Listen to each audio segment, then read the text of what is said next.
Learned counsel for the petitioner contends that since an application dated 22 April 2016 was made before the respondent bank to accept a demand draft for a sum of rupees 4,65,000 towards outstanding dues and to intimate the petitioner in respect of any other outstanding so that the petitioner may clear the same. But neither any order has been passed on the application nor the bank draft tendered along the application has been accepted by the bank.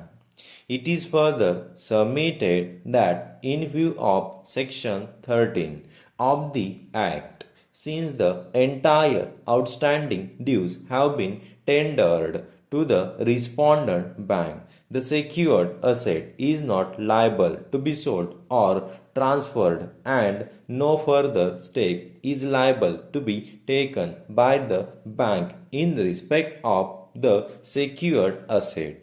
The thrust of the argument of the learned counsel for the petitioner is that since the petitioner had already tendered the total outstanding dues by means of a bank draft, the creditor bank cannot now proceed any further with the sale or transfer of the secured asset, and the liability of the petitioner is to be written off in view of the section 13 of the Act. Para.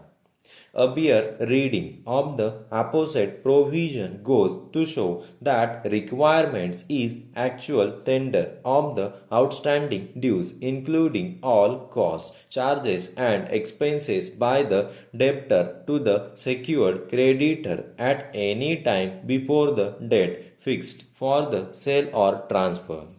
It is only when the actual tender is made to the secured creditor before the date fixed for sale or transfer. The provision places a restriction on the right of the secured creditor to proceed with sale or transfer of the secured asset, and further prohibit the secured creditor to take any step for transfer or sale of the secured asset.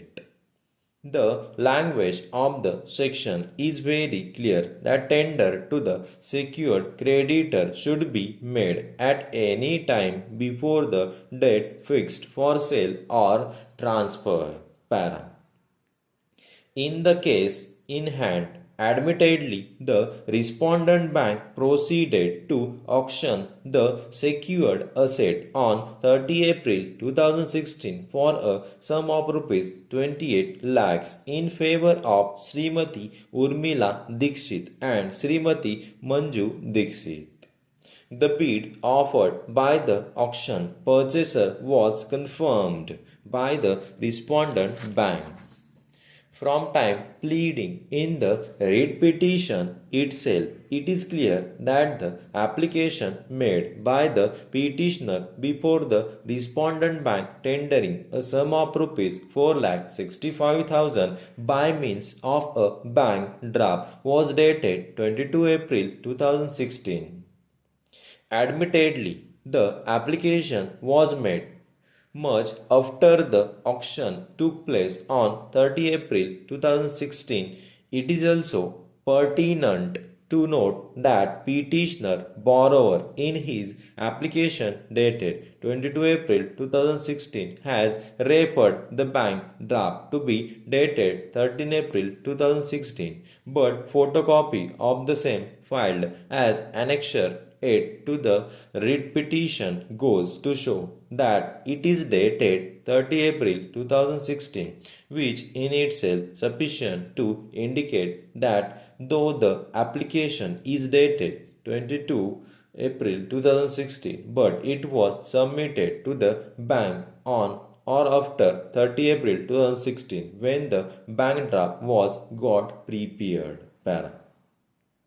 Since the tender of the outstanding dues has been made by the petitioner on or after the auction sale of the secured asset, held on 30 April 2016, the same does not conform to the condition prescribed by subsection 8 of the Act that tender should be made at any time before the date fixed for sale or transfer. In view of the fact that since the petitioner tendered the outstanding dues to the respondent bank subsequent to the holding of the auction on 13th April 2016, hence he is disentitled to claim benefit of section 13 of the Act, and thus the relief prayed for in the writ petition is not liable to be granted. Writ petition accordingly fails and stand dismissed. However, in the facts and circumstances, we do not make any order as to cause.